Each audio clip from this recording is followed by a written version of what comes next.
G'day fellow moto vloggers, and Nev on Samuki, the Suzuki Bandit,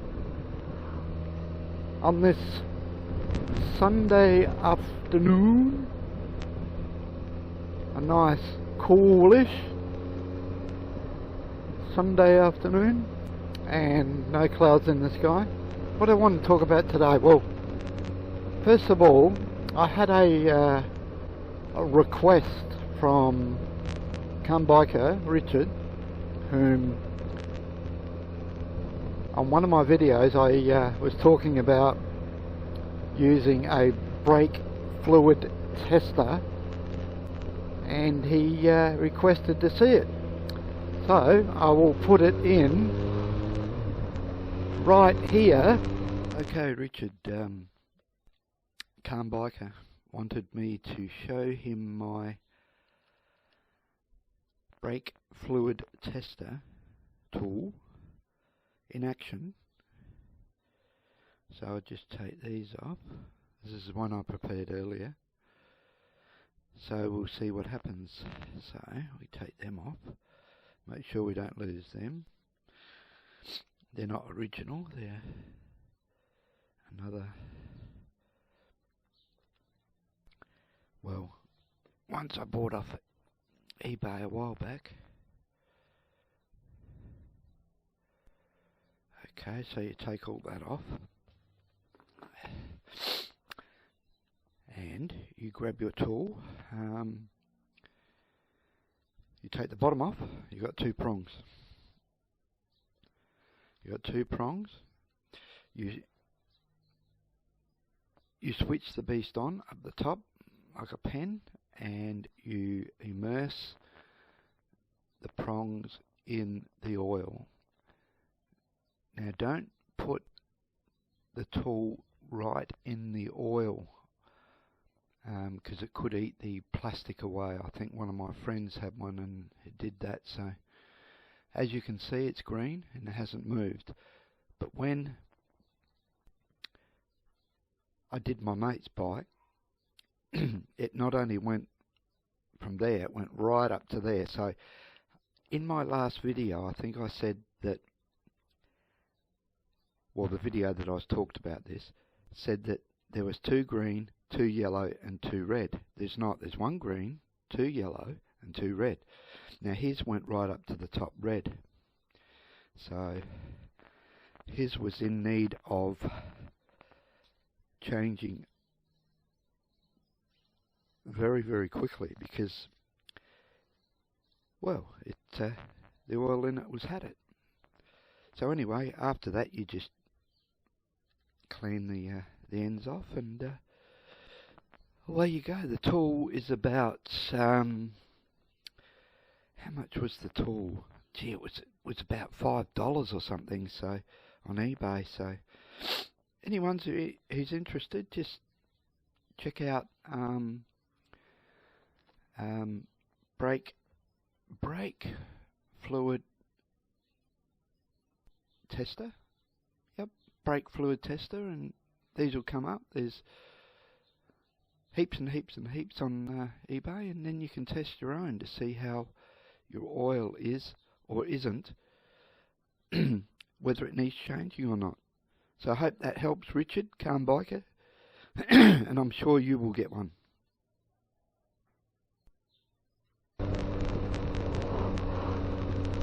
Okay, so you've seen that. It's quite a nifty little gadget, and absolutely cheap as chips. You can get them on eBay, of course, and I would suggest to whoever can, buy one. It'll come in handy. You'll know when your brake fluid needs changing, and it's just a handy little gadget to have. So anyway, what else do I want to talk about? A little story. One of my friends has been looking for a car. Nothing spectacular, purchased a car, and he wants a specific sort of a car which it's got a tow bar and at least a working air conditioner. Now, he's not interested in getting a new car or anything like that. He's happy enough to pay between, well, anywhere between, say, $1,500 and $3,000 for something suitable. And he's been looking on a site called Gumtree, which a lot of people will know, and those who don't, it's like an eBay type thing, but it's free to list stuff, and it's actually owned by eBay. So yeah, so he's been after this particular vehicle, and he found one around about 150 kilometres away in a place called Moonta. You had to go down to Moonta Bay to Splashland, and there's a car park there and all that sort of thing. And the arrangement was to meet the person that was selling this car at that spot Saturday at 10:30. 10:30 in the morning. So he asked me whether I would pick him up and take him there, and in case he decided to buy the car there and then, he could drive it home, because it's 150 k's away. So I said, yeah, no worries, not a problem. So I gets up early, and I gets to Andrew's place about 8:45, and we set off. And we get there around about 25 minutes past 10, so it was perfectly timed. And we're having a look around. No, we can't see the car there waiting for us or anything. So we decided to wait.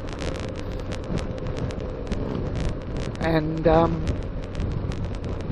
we waited, and we waited, and we waited, and half an hour went. No one rocked up, because we knew the registration number from the pictures in the ad. And we waited, and we waited, and we waited until 11:30. We said, look, this dude's not going to turn up. And in the meantime, just as a sideline, a bit off subject, an old chap on a motorbike pulled in, and on a really old 750 Honda. And it looked like an old cop bike with a sidecar on it, and in the sidecar rode his little dog. Now this particular 750 had done, I wonder where that road goes, had done over 200,000 kilometres without a spanner being touched to it to, you know, fix up or whatever.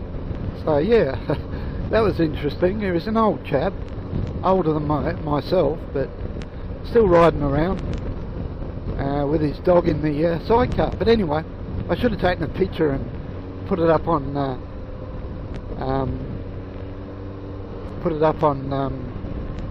Instagram, and maybe slipped it in here.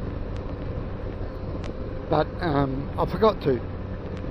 And I would have asked before I did it anyway, so not to worry. Anyway, getting back to the subject of this particular car.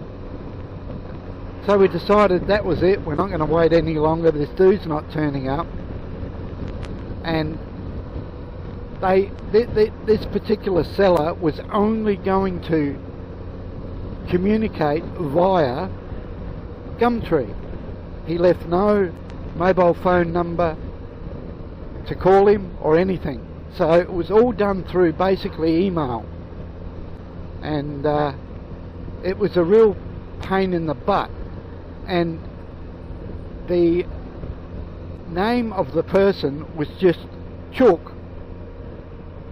So, you know, I said to Andrew, I reckon this is a bit of a hoax. I reckon they're probably watching us somewhere laughing. They've got pictures of this particular car and just put it up for fun and to see if they can get anyone in and, you know, get them to come and have a look at it and not turn up. So anyway, we decided that's it.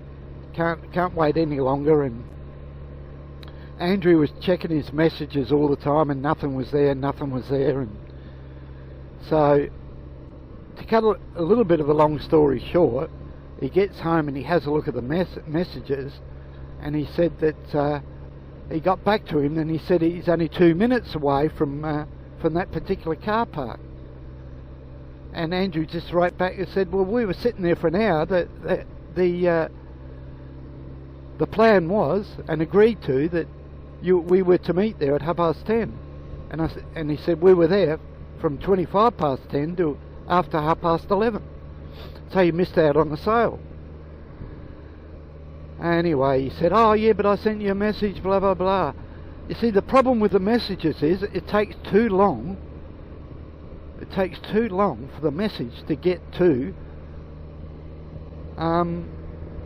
Andrew's inbox in his email from Gumtree. That was the problem. But anyway, he put really bad feedback on his particular ad, and lo and behold, today, which is the next day from trying to look at the car, the ad's been taken off. So, to me, it sounds very, very, very, very sus. So what do you think, people? Do you think it was a hoax or what? I mean, I can understand a person not wanting to give their phone number out and things like that, because there has been some issues with Gumtree where people have nicked off of people's cars and that. I understand that completely. But we went to a public place where there's people around and things like that. We described my car so they knew what car to look for in the car park, but still no turning uppy.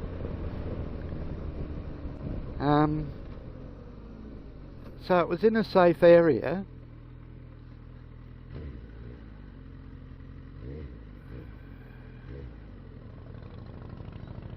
Just get around here. It was in a safe area, and let's face it, they would have seen that we were older people, not younger people, and should have driven home in a car that Andrew wanted. It was $1,700. So anyway, it didn't happen. It was a waste of time. And but the trip was good. Enjoyed the trip, folks, down to Moonta Bay. I put a Instagram picture up of the jetty there if you follow me on Instagram. So anyway, I thought I'd let you know a couple of those things and get your opinion on such. Bandit Nev on some Moki, the Suzuki Bandit. Bidding you all very, very, very, very, very safe riding, and until next time, cheers for now.